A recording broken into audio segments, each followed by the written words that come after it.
मकाम मस्तानों का, इस देश का यारो, इस देश का यारो, क्या कहना, ये देश है दुनिया का कहना, इस देश का। नमस्कार। 75 years of independence celebration, right. उसके पहले टेल्स फ्रॉम टू फ्रेंड्स से मैं और मधु, हम दोनों फ्रेंड्स आप सभी का हार्दिक स्वागत करते हैं और आपको इंडिपेंडेंस डे की बहुत बहुत शुभकामनाएं। मधु मैडम, आप भी शुभकामनाएं देंगे। आप सबको हैप्पी इंडिपेंडेंस डे, और हम हर दिन गर्व से अपना ये दिवस मनाएं। यस, जैसे कि हमने पहले एपिसोड में आपसे कहा था कि 75 ईयर्स ऑफ इंडिपेंडेंस एक उत्सव है, राइट। ये 75th वर्षगांठ जिसको बोल सकते हैं हम, इसका मतलब भी हमने बताया था कि 75 ईयर्स कंप्लीट होने पर विचार है, 75 वर्ष की उपलब्धियां है, 75 वर्ष में एक्शन है, और एक बात हमने कही थी जो बहुत ही इम्पोर्टेंट बात है, वो है 75 वर्ष पूरे होने पर हमें कुछ संकल्प भी करने हैं। और वो संकल्प क्या हो सकते हैं, वो तो हर एक इंडिविजुअल सोचेगा और देश को भी सोचना है, राइट। लेकिन ये एक मंथन है।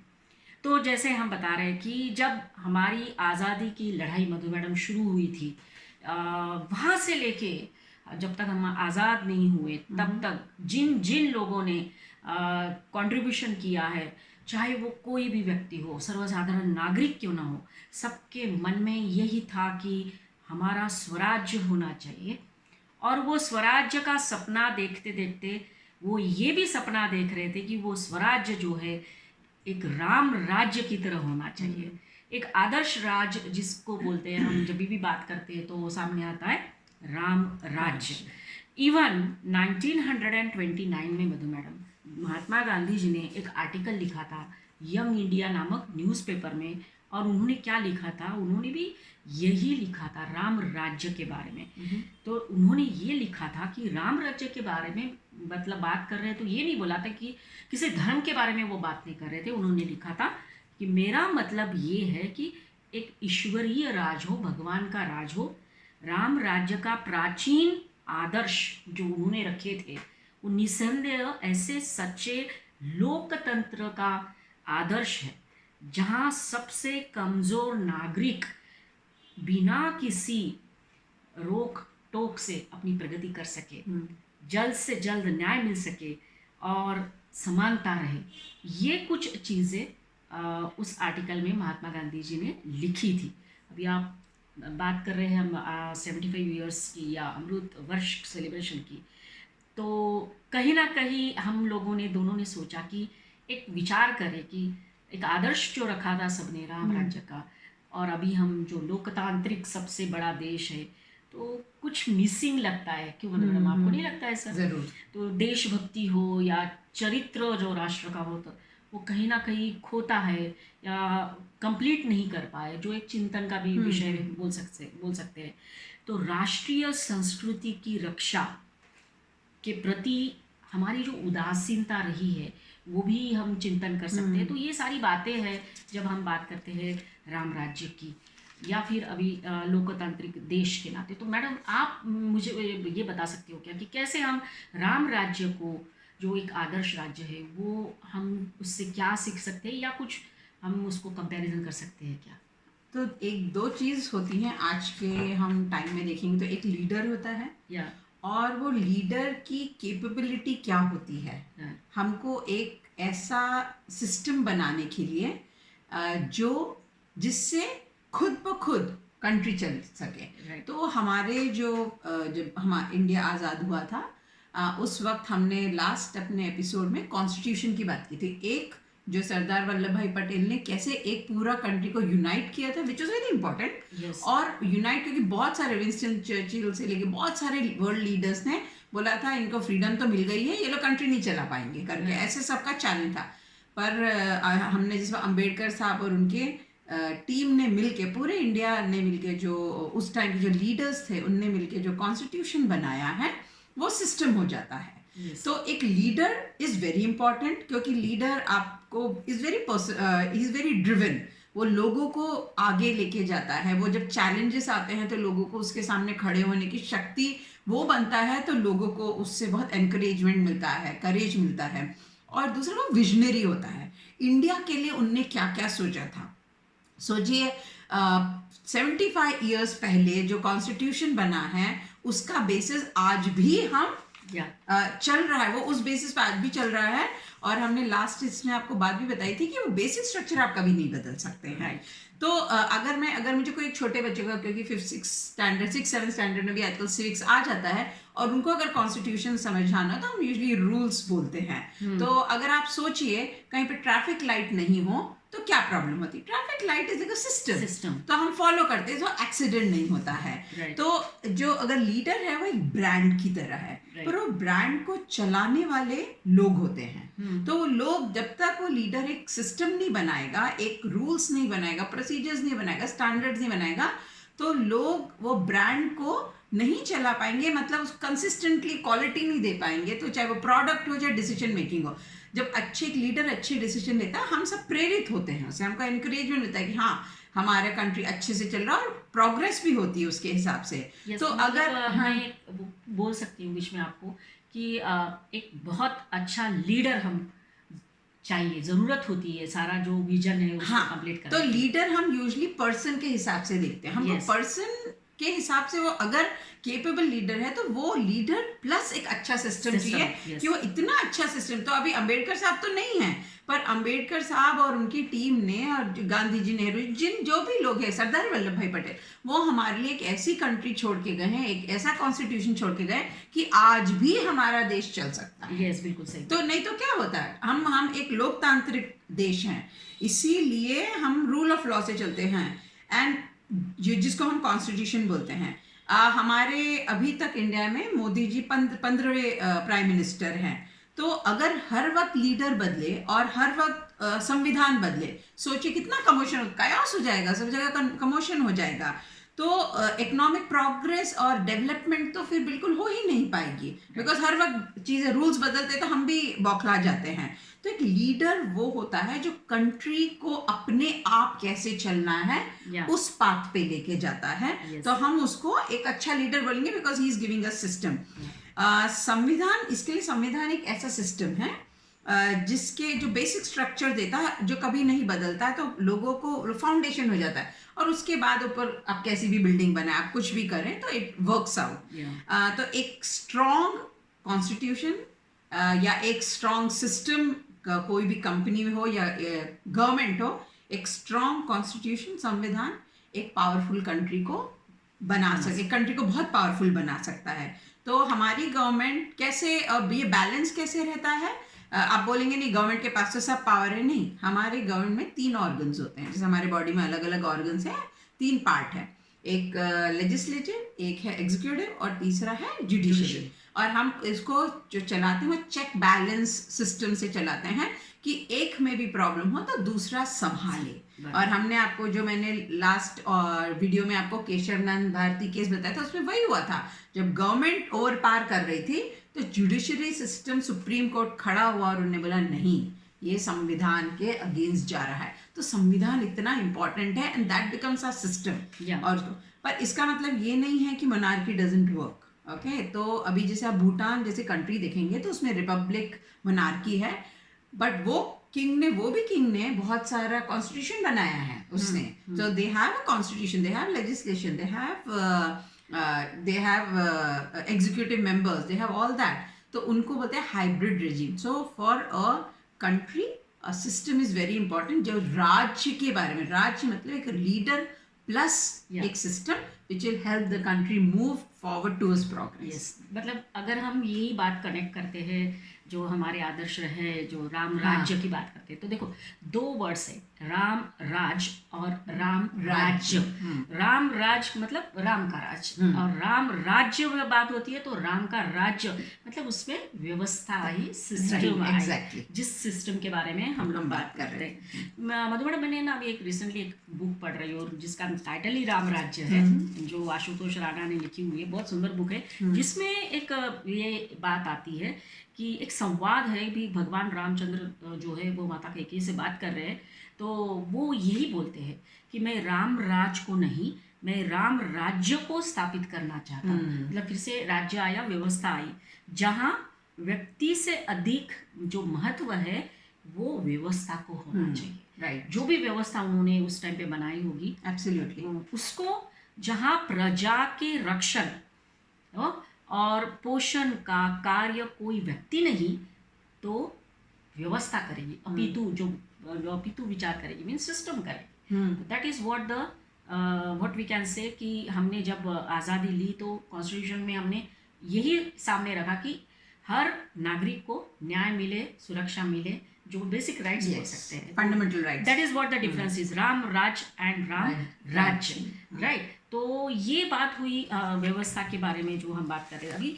ऐसे कुछ प्रिंसिपल्स होंगे जिसके आधार पर ये राम राज्य की संकल्पना हुई होगी। तो हमारे कंट्री में जब ये कॉन्स्टिट्यूशन हुआ या फ्लैग हम लोग जैसे उसमें भी उसका सिंबल है, तो आप इसको हम कैसे कनेक्ट करते हैं? जैसे राम राज्य जो है उसमें जो गुणों का विचार करा जाता है, जिसके तत्वों के ऊपर आधारित था, उसमें उन्होंने पर्टिकुलरली 7 प्रिंसिपल्स बोल सकते हैं। वो है सत्य, फिर है सरलता, तेजस्विता, दृढ़ संकल्प, देन ज्ञान, यज्ञ, मतलब यज्ञ मीन्स नॉट यज्ञ दो करते, लोगों के अच्छाई के लिए काम कर रहे वो, देन तितिक्षा, इस तरह के प्रिंसिपल्स हैं। इसी के आधार पर राम राज्य की व्यवस्था आगे हुई थी। तो हमारे भी ऐसे कुछ तत्व होंगे ना जो जिसके आधार पर ये हमारा कॉन्स्टिट्यूशन भी बना या फिर हमारी व्यवस्था बनी। तो आप क्या बोलेंगे? देखिए, हमारा फ्लैग भी कितने अच्छे से डिजाइन किया है।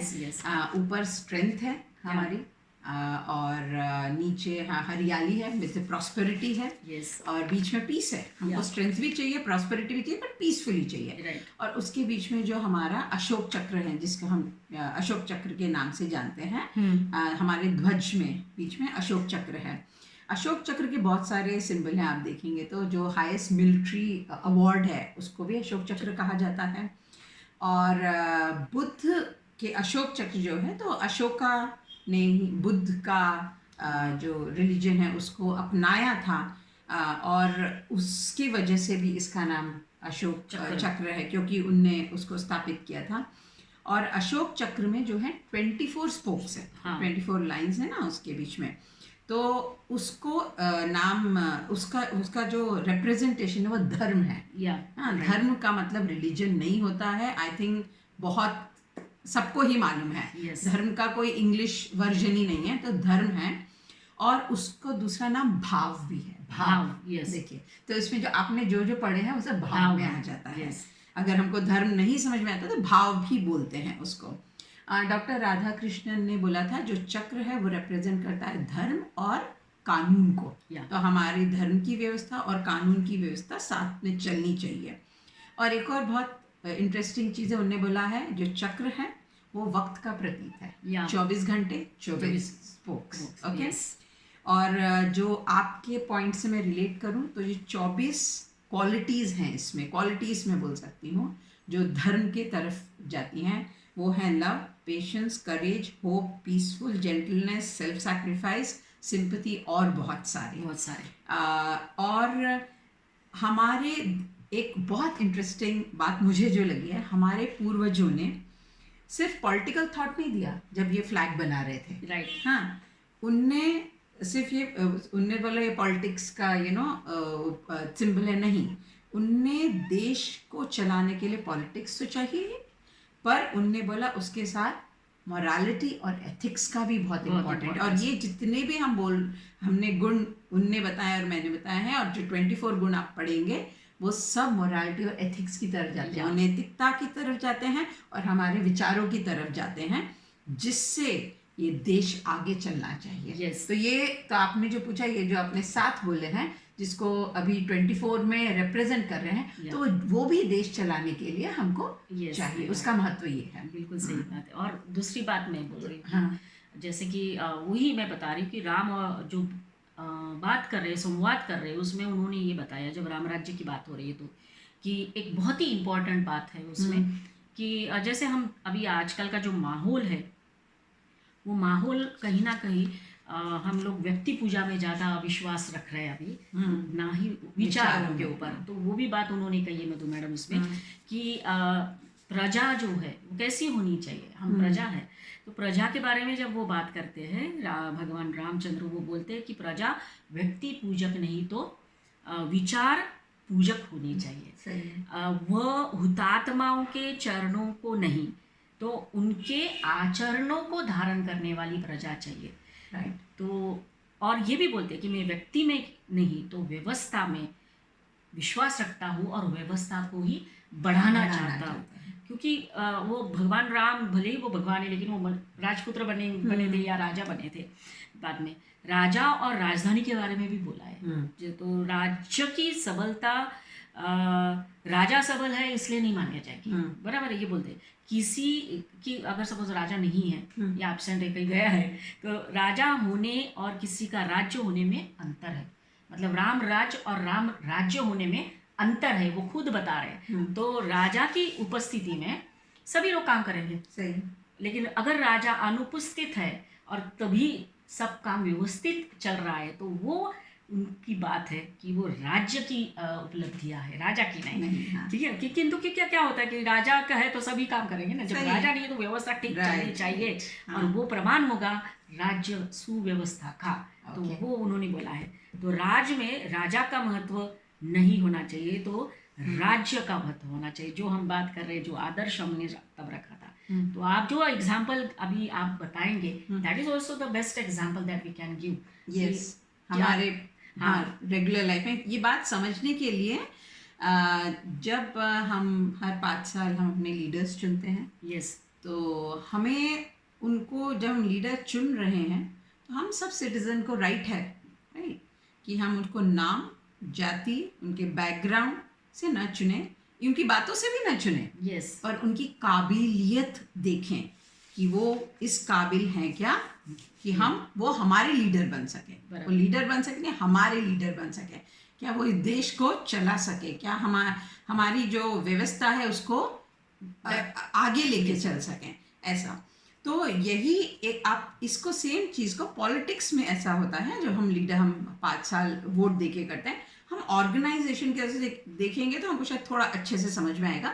सबको जो लोग ऑफिस में, सबको प्रमोशन चाहिए, ठीक है, 2-3 लेवल तक ठीक है, आप लोगों को हर एक 2 साल 3 साल में प्रमोशन दे देते हैं, रेगुलर। पर जब मैनेजर कैटेगरी ऊपर आते हैं तो आप ये समझना है कि वो किसी के लीडर बनेंगे। मैनेजर मतलब आप किसी को के लीडर बनेंगे, आप कुछ मैनेज करेंगे, आपको रिस्पॉन्सिबिलिटी दी जाएगी।